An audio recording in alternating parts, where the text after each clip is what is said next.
Assalamualaikum warahmatullahi wabarakatuh. Siswa-siswa Bapak, siswa kelas 7 untuk kegiatan pembelajaran IPA. Balik lagi dengan Pak Rizal hari ini untuk mengikuti kegiatan belajar online. Hari ini kita memasuki bab baru, yaitu bab klasifikasi makhluk hidup.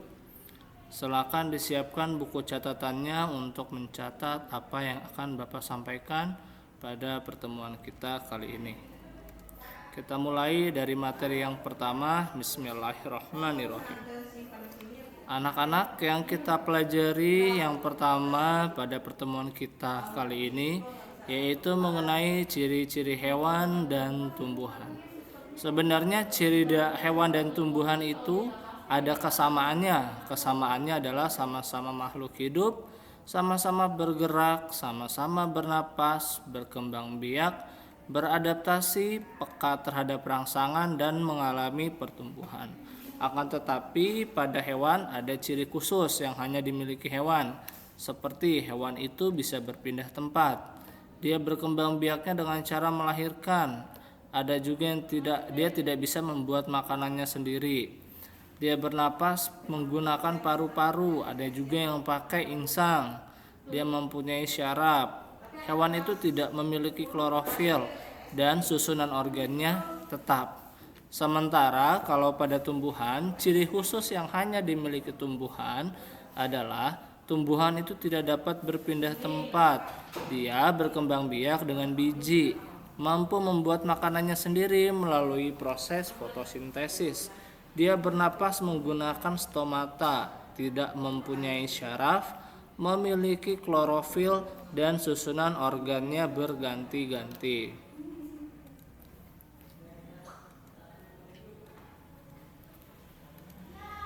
Berikutnya, fungsi alat indera.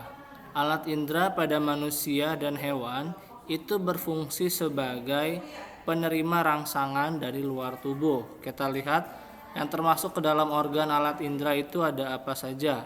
Pertama ada yang namanya mata, ya, dia untuk melihat. Kemudian ada kulit sebagai indera peraba.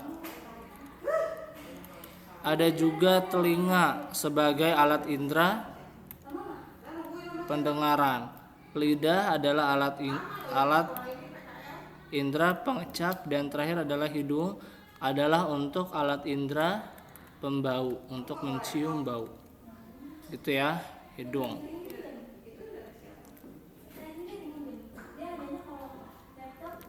Berikutnya yang akan kita pelajari adalah proses oksidasi. Proses oksidasi itu disebut juga dengan bernapas, atau nama lainnya adalah respirasi.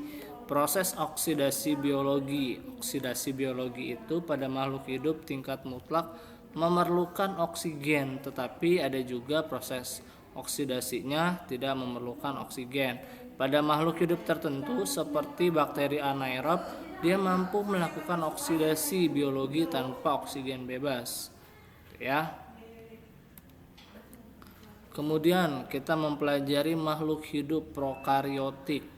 Apa itu makhluk hidup prokariotik? Yaitu makhluk hidup yang tidak memiliki membran inti pada selnya. Jadi dia tidak punya inti sel. Gambar bagian dari prokariotik itu bagian tubuhnya hanya terdiri dari pili, plasmid, ribosom, sitoplasma, membran sel, dinding sel sama kapsul, flagellum, dan nukleus. Dia tidak mempunyai inti sel. Oke. Berikutnya adalah kita mempelajari mengenai nama ilmiah. Apa itu nama ilmiah? Nama ilmiah atau nama latin merupakan aturan penamaan baku bagi semua organisme yang terdiri dari dua kata dari sistem taksonomi dengan mengambil nama genus dan spesies. Nama ilmiah pisang adalah Musa paradisiaca dan nama ilmiah jagung adalah Zea mays. Gambar di samping merupakan gambar jagung dan juga gambar pisang. Kemudian tata cara penamaan ilmiah. Nah, untuk menulis nama ilmiah, caranya adalah yang pertama syaratnya dia terdiri dari dua kata. atau disebut dengan binomial. Kata pertamanya nanti disebut sebagai genus dan kata keduanya disebut sebagai spesies. Huruf depan kata pertama menggunakan huruf kapital, jadi pakai huruf gede ya depannya ya. Dan huruf ke depan kata kedua nanti menggunakan huruf kecil. Tulis yang ditulis dengan garis bawah, cetak miring atau cetak tebal. Jadi dipilih salah satu. Misalkan padi. Padi itu nama ilmiahnya adalah Oryza sativa. Boleh nulisnya pakai miring, boleh juga pakai garis bawah, atau boleh juga ditebalkan. Itu sama semua. Boleh tata cara penulisan penamaan ilmiahnya. Jadi intinya di bagian depannya ini adalah genus dan di bagian belakangnya adalah spesies. Gitu ya. Kita ke materi berikutnya. Materi berikutnya adalah kelompok tanaman yang satu kelompok berdasarkan struktur pembuluhnya. Itu contohnya adalah paku dan lumut. Nah, gambar yang Bapak sediakan ini adalah gambar lumut dan paku. Kemudian kita mempelajari mengenai protozoa.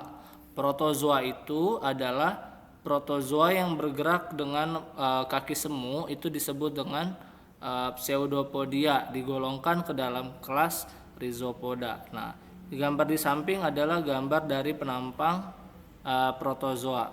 Oke. Yang bergerak menggunakan kaki semu. Jadi kalau dia bergerak menggunakan kaki semu, seolah-olah ada kakinya padahal tidak nih di bagian luarnya ya. Dia namanya disebut dengan pseudopodium. Ya. Kemudian yang berikutnya yang akan kita pelajari adalah ciri-ciri dari tumbuhan dikotil dan monokotil. Nah, kalau tumbuhan dikotil itu ciri-ciri yang pertama adalah pertulangan daunnya menyirip dan menjari. Kambiumnya ada, bekas pengangkut yang melingkar nih bagian tengahnya nih seperti ini. Kemudian bunga adanya kelipatan 2, 4 atau 5 dan akarnya berjenis akar tunggang. Sementara kalau pada tumbuhan monokotil itu pertulangan daunnya itu sejajar dan melengkung. Kambiumnya dia tidak ada, berkas pengangkutnya tersebar dan tidak rapih. Kemudian bagian bunganya berupa kelipatan 3, ada 3, ada 6, ada 9. Dan akarnya berupa akar serabut. Contoh dari tumbuhan monokotil itu adalah kelapa. Contoh dari tumbuhan dikotil adalah mangga. Oke, kita masuk ke materi yang berikutnya. Kelompok tumbuhan biji terbuka. Nah, kita lihat ya contoh kelompok tumbuhan biji terbuka itu ada pakis haji, ada juga melinjo, ada juga pinus, kayu pinus ya. Nah, sekarang kita pelajari manfaat atau perannya. Sebagai tanaman hias itu misalnya pakis haji. Sebagai sumber makanan contohnya adalah melinjo. Sebagai penghasil minyak cat itu contohnya adalah pinus dan atau tusam. Sebagai bahan baku damar yaitu damar. Bahan baku industri kertas dan korek api misalnya berasal dari kayu pinus dan kayu tumbuhan melinjo. Bahan untuk obat dan kosmetik itu adalah tumbuhan ginkgo biloba. Oke, itu adalah peranan dari tumbuhan biji beserta contoh-contoh dari tumbuhan berbiji terbuka. Oke, demikianlah kegiatan pembelajaran kita hari ini. Jangan lupa kamu catat apa yang telah Bapak sampaikan. Bapak akhiri. Assalamualaikum warahmatullahi wabarakatuh.